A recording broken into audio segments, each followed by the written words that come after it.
What can I glean from these TSMC results, and how's it going to tell us about the earnings for the rest of the tech space? It's 10:30 p.m. in this AI party. It started at 9 p.m.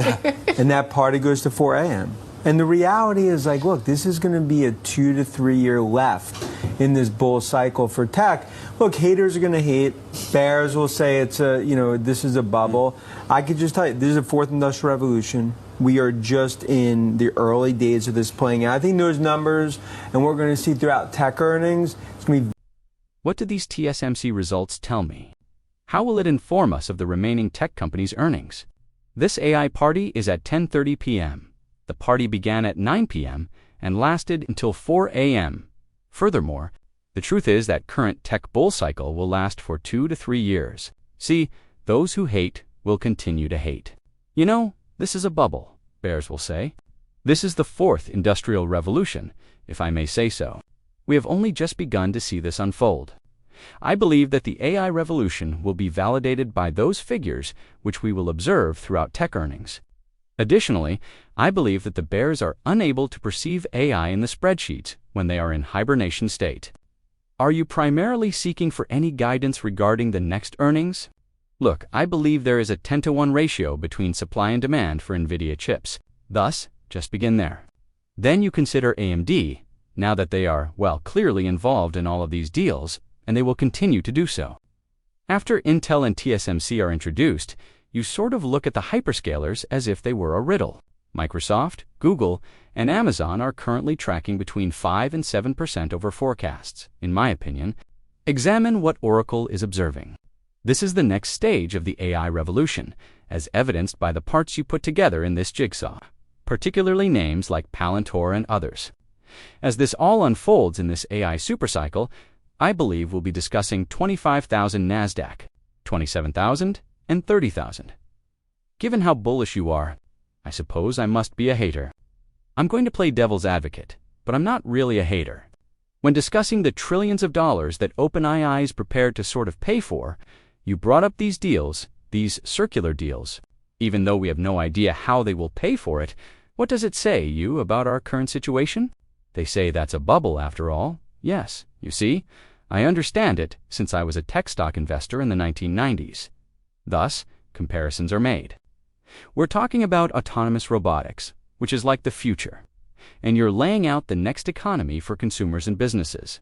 So I see it as being like apples and oranges. So it's not like the vendor financing we witnessed. In my opinion, if I were Sam at OpenAI, I would give Lisa Su and AMD $1 and receive $15 to $20 in return. That seems like a decent bargain. And that's basically how this is unfolding, in my opinion. Look, I see this build-out as more large tech partnership, but that's where we are. Investors will continue to have these moments where they say, that's it. Oh, that's a sign of a bubble, in my opinion. I just believe that the street is currently underestimating statistics by 20 to 30% for the upcoming year, underestimating the AI supercycle, and underestimating the second, third, and fourth derivative winners in the IT industry. Do we do more than just collaborate or finance vendors? We'll call it collaborations. Will there be additional mergers? Does some of this make sense to integrate vertically? Yes, consider the location of the chokeholds. Power. As a result, you will see an increasing number of acquisitions, both fusion and nuclear. Big tech companies are what I believe in, right? You consider acquisitions from the perspective of use cases because, at the moment, Palantir and Messi AI are quite prominent. But there are other software companies like MongoDB and Snowflake where, software is struggling right now, aren't they? Even with Salesforce and others, you witness that. Therefore, I believe that you will see an increasing amount of M&A from major IT companies as well as software. As you can see, that simply indicates my optimism about the future of these tech stocks based on the following trends: a Fed cut and a deregulatory environment. I understand that everyone is certainly navigating the US-China tensions, but I believe you're still able to this is a high-stakes game of poker. And I believe that's how you've been able to make a lot of money since April. Doesn't it have some kind of worldwide effect if China is attempting to impose at least certain export restrictions? For instance, on rare earths? I think it's all a negotiation, don't you think? It's all a game of poker, after all, and they support Nvidia and the United States. However, I see it as competition. Therefore, I don't see it negatively like some others do, because, at the end of the day, there is a supercycle occurring in China, a US supercycle. You know what? That is optimistic. We have Alibaba and Baidu. You know, our AI third, Ives AI third, because I believe that's positive for China, similar to what has happened in the US. So, rather than seeing this as a conflict, I see it as a global supercycle that is being led by the US and China, and it won't be bad for the names. How about a strategy for short-term investments only, correct? Thus, Palantir is a good firm with potentially poor stock. I'm not sure, but it's trading at a huge multiple. If you're bullish and you look at a company that shouldn't be trading at that level, like a Palantir, how do you handle it? They yelled from the summits of the mountains at 100, loathed it at 12, and despised it at 50. All right, one? The point, then, is that they have clearly missed this 15-bagger. Because I think that if you only look at 1-year PE value, you miss out on every transformational growth stock. I think Palantir will be worth $1 trillion in the next 2 or 3 years. In the past 20 years, you have missed every stock with transformative growth. You must therefore be able to watch out. However, I understand that these things are not visible in the spreadsheets. However, as someone who travels the world, I consider Palantir to be one of the pioneers of this AI revolution. You know, you've been touring about the area, of course. We have been discussing the China tech and AI race and similar topics a lot.